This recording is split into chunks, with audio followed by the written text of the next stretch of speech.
Chasing Big Joe, 102.5 The Game on this Tuesday, live at First Horizon Park. Sounds open their home season tonight. Pregame at 6:20. First pitch 6:35 on 94.9 The Fan with our man Jeff Him, who will join us at 2 o'clock. He's Nick Frazier. I'm Chase McCabe.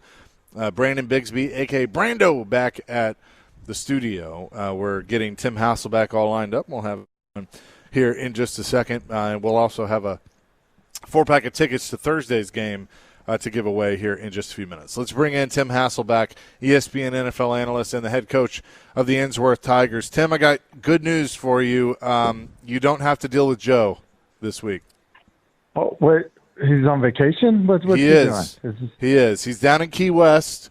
We don't really know what he's up to, but he's hanging out, and he'll be back on Thursday. But he was very sad that he was going to miss his visit with you. I'm surprised that he didn't, step away from the swim up bar to join the segment, Quick question though. Do we think he keeps his t-shirt on when he swims? Like, what do we think he does? Does he keep it, or does he wear floaties? How do we think how does he look in the pool? What are we thinking? I don't know if I want to envision that, to be honest with you, but yeah, I would say floaties. I could see him with the a lot of sunscreen on the nose, maybe some goggles and some floaties. Yeah, that's fair. And you know what? Considering it's a lot around lunchtime, we probably should change the topic. People. Yeah, I agree. Tim, I could see Joe wearing floaties on his ankles to hold them up above water if he wants to do the full spread eagle, like he wants to do that. I feel like I could see Joe doing that with his ankles along with his arms. So Joe's definitely a floaty guy. He's a floaty guy. All right, that's good to know. Well, it's good to be on with you guys either way. Yeah, and we appreciate it. The owners' meetings going on right now, and so that gives GMs and coaches an opportunity to speak. One thing Robert Saleh said that I thought was interesting, and this is a defensive guy talking, but what Borgonzi had said they're going to look to take the best player available at 4. Saleh said edge rushers are playmakers too, when asked about getting a playmaker in this year's draft. As a quarterback, how do you feel hearing that from a head coach? Well, I think that he's exactly right. And, when you look at impact positions, I think, running back, especially for rookie running backs, they can be an impact position because, those guys touch the football a lot. So that's the case, certainly. Quarterback's the case. Receiver could be the case because they score touchdowns. And then I really do think in terms of closing games, creating negative plays, the importance of third down. I think it's a fair assessment that edge rushers are playmakers. So I just think it's a fair assessment of the position and the impact it can have. And when you look at, the highest paid players in the game, it obviously, you have the quarterbacks that are in the mix. You have receivers that are making a lot of money because they score touchdowns. Running back because of the longevity of the career, of that position is a little bit different. But elite pass rushers are guys that are paid as, quote unquote playmakers, just when you look at, the compensation. So I think it's fair. I think it's true. I don't know that it necessarily gives us the information we're looking for in terms of, where the Titans are going in the draft. Do you think, though, with Borgonzi saying best player available, which how many times have you heard a GM say that? I mean, that is that's the typical answer. But looking at the Titans roster, don't you think that is the right move? If it's Love, if it's Bain, if it's Reese, I mean, any of those guys, I don't think you can necessarily go wrong there if you take one of them at 4. Yeah, I think that I agree with you, because while GMs can say, like, okay, we're just going to take the best player available, well, what if you have massive holes on your roster and your best player available, is I'm making this up, obviously, but is a quarterback, but you're not going to draft a quarterback because you have one. So, I do think when general managers say we're going to take the best player available, some of that is to protect themselves when they do draft somebody because it's a team need. you could say he was the best player on the board. He was the highest rated player, that we had on the board. And, unless you're the person that actually did the rankings, you don't know if it's true or not. So, let's just say they end up, taking Bain, but they had, Bailey ranked higher. Like, in that environment, like, they're going to say, we got the highest rated player on our board when, in fact, they didn't. So I think guys say that. I think sometimes you can be in, if you have a good roster, you can truly say, listen, this is the highest ranked guy we have. We're going to take him. But I think if you have holes on your roster, the roster management and where you're allocating your resources does matter quite a bit. And that's why you can say, look, the need at this position is greater than the difference in the rating that we have on these two separate positions. Tim, a lot of people believe that next year's draft is going to be really, really strong and deep, whereas this year's draft, I think there's definitely good talent, but not to that level. Do you think that teams are going to keep that in mind with some of the decisions they make in this year's draft, whether it's taking a guy at a certain position or trades that they may make? Yeah, I've heard people kind of reference that as it relates to quarterback, and the only thing I would say is that I feel like people are wrong about that all of the time. You know what I mean? Where you sit there and go, but next year's quarterback class is going to be so good, and then you get there and you're like, what? Wait, what are you talking about? Like, no, it's not. And then other years where, they kind of, say, it's not a great class. And then you look up and there's, 3 guys that go in the first round. So I think it's way too far out to project. Like, I think we probably all agree. Like, at one point, people were talking about Carson Beck like he could be the top pick in the draft, correct? Right? Yeah. Like that, like it didn't happen. Who was the kid at Ole Miss years ago? I think he went in the year where he was going to be the number 1 pick in the draft, and I don't think he got drafted when he came out. Who are you talking? Yeah, Nees or something like that. What was his name?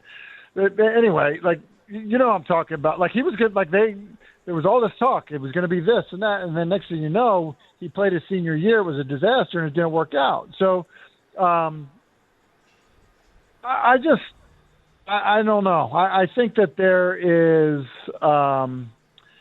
I think the process is it's a critical process, the draft evaluation process. And I think it's real easy to just shine some love on these guys that haven't gone through the process and have, every wart uncovered, on them. And then I think there's also a lot of pressure to playing, when you go into the season with incredibly high expectations. And so sometimes guys just don't deliver in that environment. And then there's an element where, part of the NFL projection is exactly that. It's a projection. It's not always just based on production. And so, with that, the expectations change when there's this projection of, hey, this guy's a first rounder, and then you watch him play and you're like, he doesn't dominate the way a first rounder dominates. It's like, well, because the NFL teams are projecting based on, other factors other than production. So I don't know. I don't think people are waiting because they think, what's behind door number 2 next year is just going to be so significantly better. We will have more with Tim Hasselbeck, ESPN NFL analyst, coming up next here on Chasing Big Joe, 102.5 The Game. Chasing Big Joe, 102.5 The Game on this Tuesday. We're live at First Horizon Park, continuing our conversation with ESPN NFL analyst Tim Hasselbeck and the head coach at Innsworth. Nick? Tim, when it comes to the Tennessee Titans and the offensive line, Mike Borgonzi said, quote, keeping all options open for the interior line. Just nobody really knows the future of Peter Skoronski. Titans have roughly $63-64 million. I know they're trying to really work out a deal there. But overall, do you see the Titans going after another offensive lineman before the season, or is that money allotted for more of a Peter Skoronski deal? Yeah, I think Skoronski will be somebody they want to keep, and so I do think that there's going to be a portion of it there. I think you're always looking for, linemen. You're looking for versatile linemen. I just, when you look at, the season and it being long, guys missing because, listen, maybe it's a week because of a concussion. Maybe it's an MCL that has you out for a couple of weeks. It can completely derail your season. So, I think that versatile offensive linemen are always going to be of value. And I think that, teams are always going to be looking for guys like that, honestly, throughout the entire year. This time of year into training camp when injuries start to come up. I don't know. And maybe I'm just thinking of that, like if you guys have seen the Frank Ragnow story from Detroit. Obviously he retired. Was a great player in Detroit, played through a bunch of injuries, retired. The Lions are making him repay some of his signing bonus. It just reminds me what guys are going through, and you don't know when it's going to end from somebody just because of the physical toll of the position. And so, yeah, I think they'll draft a lineman. I think we'll see them sign at least one more veteran offensive lineman, before, training camp starts. And I think it might be after, mini camps because, guys they draft maybe aren't as ready as they thought they were. I mean, I just think that will be the routine for the Titans as it will for some other teams. Yeah, and sticking on the offensive side of the ball, Will Levis, obviously Mike Borgonzi's mentioned that he hasn't committed to a backup quarterback per se. But when it comes to Levis, he gave him a little praise. What do you see in that? Is that more of just trade capital or is that actual truth? I think it's trade capital because it just feels as if, the Mitch Trubisky signing, Trubisky's not signing to be the third guy. Right. And they're not giving him the money that they gave him to be the third guy. So now could you keep Levis on his rookie contract as a third? Yeah, you could, especially considering, you're not paying, veteran starter money to your starter. So it's not impossible for them to keep all three. But I also don't want to sit here and say that there's actually a competition for the backup spot because I don't believe that there is. But that also doesn't mean that they're going to trade him. Now I will say, I did run into Will this offseason. I've seen him working out. He looks great, and in many ways, he's always looked great because he's so physically talented. But he appears, obviously when he had the surgery, he appears healthy, he appears excited about the future. And so I do think he ends up being somebody that's very desirable to other teams outside of just the Titans. Interesting. On a broader note, when it comes to the league as a whole, the NFL Referees Association obviously looking for some sort of increase in pay. NFL's already mentioned that they're already looking for D1, D2, and D3 referees to kind of fill in for those interim referee spots. What do you think that does for the product aspect of the NFL going forward if they don't come to a deal? Well, Nick, I just tell you this, all the listeners that watch college football know that some of the college football, and let me first say, officiating is hard, okay? Yeah. So, high school, college, pro, whatever, it's hard. Now, college officiating, you just watch games. It's bad. Period, it's bad. Mm-hmm.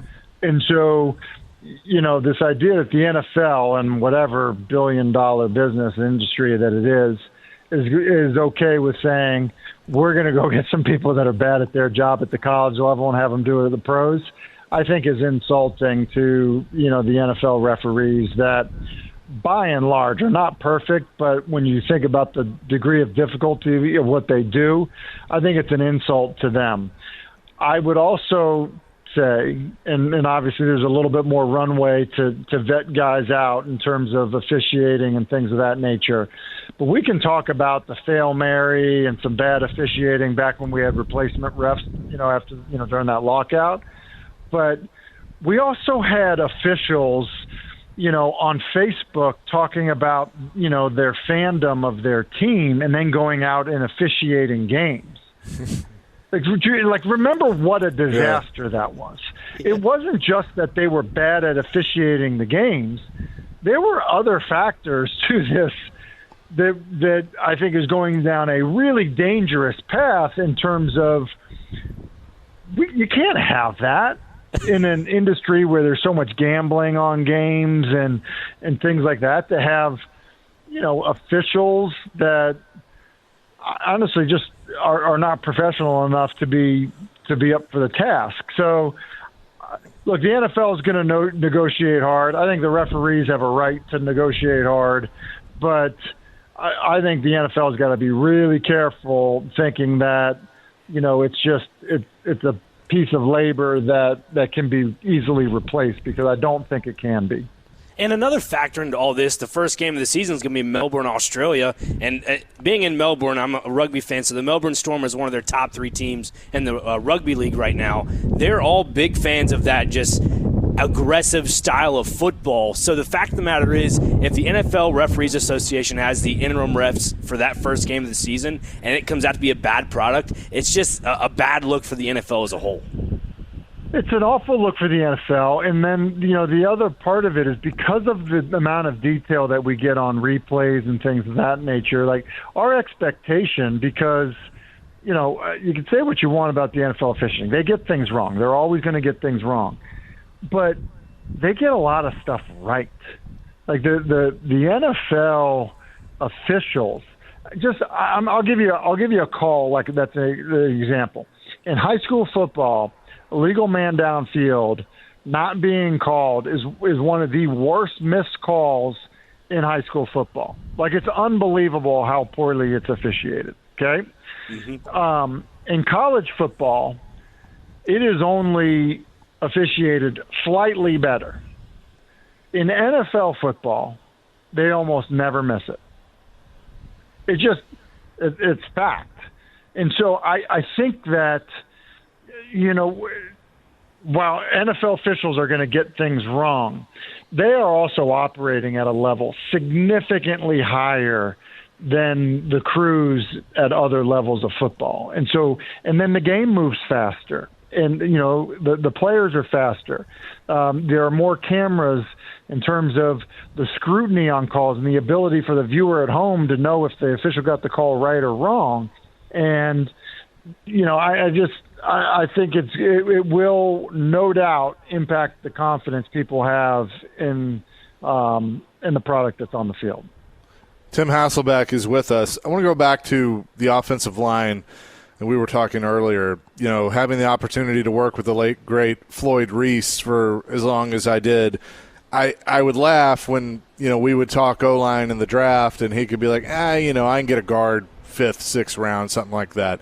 Do you think that offensive line is in most drafts, the deepest position to find throughout the draft, where you can actually find a player that's going to be able to play for you and develop into an NFL player? I do. It's got the lowest interior offensive line. It's got the lowest bust rate in the first round.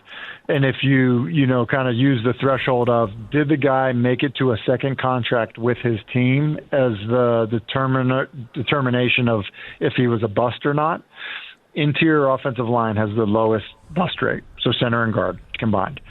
So, and then I think there's an element, and Floyd was probably like that.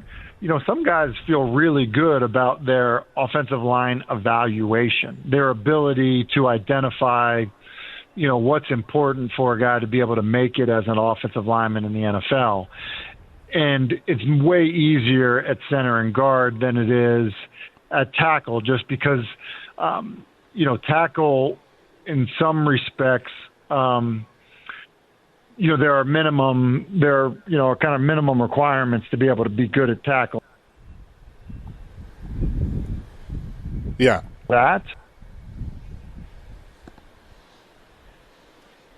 kind of outside of the framework of that have had some success. And so that's why I do think people can miss at tackle more than they can miss in the interior offensive line. So I wouldn't disagree with Floyd's assessment of being able to find guys. And there's a long history of undrafted free agents that have gone on, sure, to have amazing careers as centers and guards in the NFL. He is Tim Hasselbeck, ESPN NFL analyst and the head coach at Ensworth. You got any spring practices coming up? Well, yeah, we do. We got 7 spring practices coming up. It's funny. I've actually got a couple of text messages today from, like Virginia Tech and Austin P reached out saying, like, hey, can you get us the spring break spring ball graphic?